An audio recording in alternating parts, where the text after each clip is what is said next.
So welcome to the chemistry with Sachin.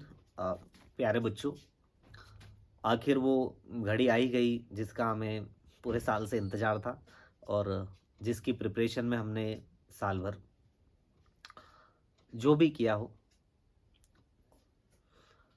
ये एक exam ऐसा टाइम होता है कि कितना भी हम कर ले, एक प्रेशर दिमाग पर बना रहता है। और अगर हम उसका प्रेशर का रीज़न ढूंढें, कारण समझें, तो वो यही होता है कि यार कंसेप्ट्स होते हैं और उनको अप्लाई करना होता है, क्वेश्चंस आते हैं उनको आंसर करना होता है, कंसेप्ट्स को याद रखना पड़ता है। तो तीन कैटेगरीज हमारे दिमाग में रहती है। कुछ कंसेप्ट्स जो कि हमारे बहुत अच्छे प्रिपेयर होते हैं, वेरी स्ट्रॉन्ग इसको हम बोल सकते हैं। कुछ कंसेप्ट्स ऐसे होते हैं थोड़े से वीक टाइप के, जो कि अ, थोड़े याद भी हैं और थोड़े नहीं याद भी हैं और कुछ वेरी वीक होते हैं जिसका ऐसा होता है कि यार भूल ही गए, अब तो ये याद ही नहीं रहा या ये याद ही नहीं हो रहा है। तो ऐसी तीन कैटेगरी हमारे माइंड में बनती है। एक तो वो जो हमें बिल्कुल याद नहीं, मतलब, है ना, और दूसरा वो मीडियम वाला जिसमें याद है पर याद नहीं है ना, और एक जो है याद है। तो ये आज का जो टाइम है, कल हमारी एग्ज़ाम है, तो सबसे पहले कहूँगा आपको कि पैनिक नहीं होना है, बिल्कुल भी घबराना नहीं है। और हमारा फोकस उन दो कैटेगरी पर करना भी नहीं है कि हमें थोड़ा याद है थोड़ा भूल गए, या बिल्कुल याद नहीं है उस पर भी नहीं, क्योंकि हमें नंबर अगर दिला के जाएगा तो जो हमारा वेरी स्ट्रॉन्ग टॉपिक है, हमने इतना तो स्ट्रॉन्ग कर ही लिए होंगे, जितने भी टॉपिक्स हो, जितने भी चैप्टर हो, तो उन पर फोकस करना है। आज का ये जो टाइम आपका जाए, उन पर फोकस नहीं करना है जो हमें याद नहीं है, क्योंकि वो तो हमें पैनिक करेंगे ही करेंगे, घबराहट हमारे अंदर बनी रहेगी, प्रेशर हमारे अंदर फिर हम हैंडल नहीं कर पाएंगे। शायद मैंने भी जितनी एग्ज़ाम दी उसमें मैंने यही अनुभव लिया है अपने आप से कि हमें फोकस अ, सही जगह पर करना चाहिए। सही का मतलब जो हमें पैनिक ना करे। और मैं कहता भी रहता हूँ कि एग्ज़ाम जो है हमारे अंदर कुछ चेंजेस करने वाली होनी चाहिए। एग्ज़ाम देने के बाद लगे हमें कि हम में चेंजेस आए हैं, परिवर्तन आया है।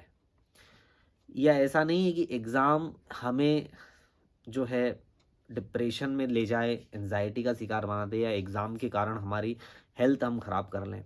एग्ज़ाम का ये कभी भी मोटिव नहीं रहा है। एग्ज़ाम का हमेशा से मोटिव रहा है कि इंसान का दिमाग और तरोताज़ा हो, और स्ट्रॉन्ग हो, और कैपेबल हो।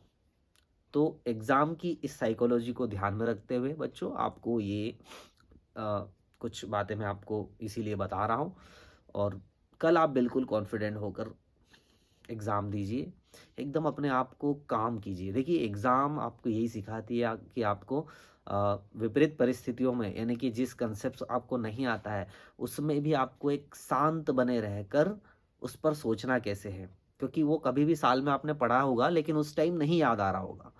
तो उस टाइम भी आपको कैसे अपने आप को शांत बनाना है, यही शिक्षा आपको जीवन में भी काम आएगी, ज़िंदगी में भी काम आएगी। तो ऐसा नहीं समझे कि एग्ज़ाम सिर्फ़ हम देने जा रहे हैं, या इसका मतलब ये है कि एक एग्ज़ाम में एक डिग्री आ जाएगी, उसमें नंबर्स लिखे रहेंगे कि केमिस्ट्री में मुझे इतना है, फिज़िक्स में इतना है। ऐसा नहीं है।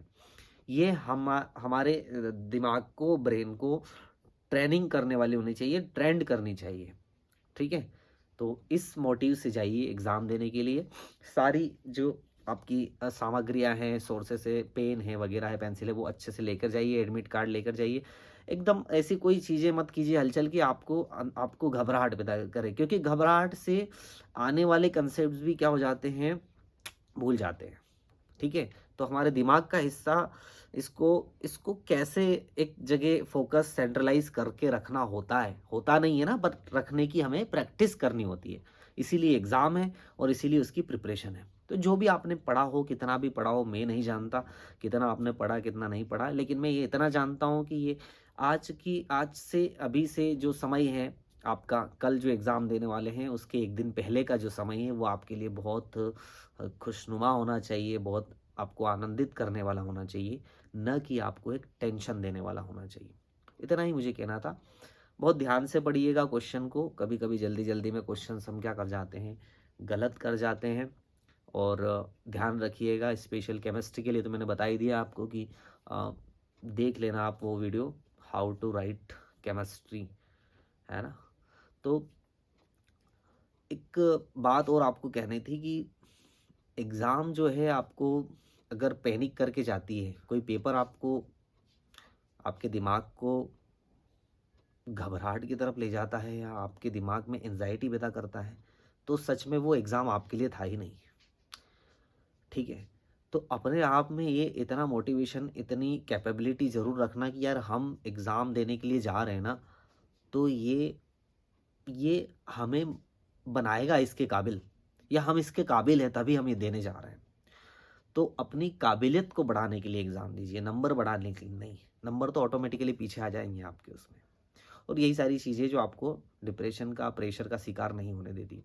तो बहरहाल ये तो सब बातें थी करने की, करने में कोई भी कर देता है, लेकिन मैंने अपने एक्सपीरियंस से एग्ज़ाम में अंत समय तक भी अपने दिमाग को शांत बना के रखना है। ये बहुत बार गड़बड़ हो जाती है कि 2 घंटे हो गए हैं और 1 ही घंटा बचा हुआ है आपका, 1 ऑवर बचा हुआ है, उसमें आप फिर जल्दी-जल्दी में आप रिप्रेजेंटेशन ख़राब कर देते हैं और उसके साथ-साथ पीछे आपने छोड़ रखे हैं उन क्वेश्चन को भी आप ख़राब कर देते हैं।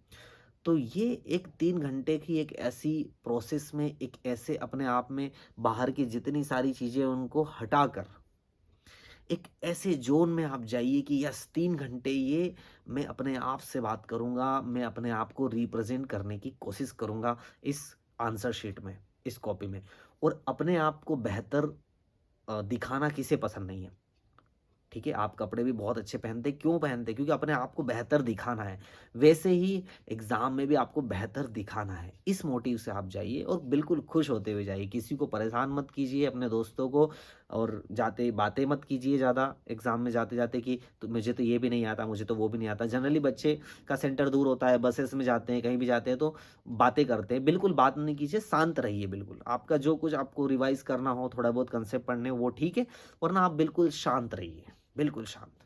आपको कुछ ज़्यादा टेंशन लेने की ज़रूरत नहीं है। किसी से बहुत कम बातें कीजिए, हो सके जितनी इम्पोर्टेंट। कोई बात कर भी रहा हो तो उसको रोक दीजिए, भाई रुक जा, है ना? अभी मुझे नहीं करनी बातें, एग्ज़ाम के बाद में उधर से जब आएँगे हम एग्ज़ाम देके उसके बाद बात करेंगे। क्योंकि दूसरी चीज़ों में अपने दिमाग को नहीं डिस्टर्ब करना है ना? बिल्कुल जाना है। और मुझे आई होप, मैं आशा भी करता हूँ कि आप सब लोग बहुत अच्छे तरीके से एग्ज़ाम देंगे और बहुत अच्छा बेटर टू बेटर रिप्रेजेंटेशन करेंगे यार। और मेरी सारी जो है दुआएँ हैं, मेरी सारी जो ब्लेसिंग्स हैं वो सब आपके साथ में ही हैं, आप जानते भी हैं। और ठीक है, फिर बाय-बाय, और मिलते हैं कल के पेपर एनालिसिस में, और मैं बताऊँगा आपको कि पेपर में क्या-क्या किस तरह से आया था। लेकिन आज बिल्कुल अपने को शांत और बहुत बढ़िया तरीके से पेपर दे के आइए। And thank you so much for watching. Bye-bye. And I am always with you, all my dear students. And thank you so much for watching again. Bye bye.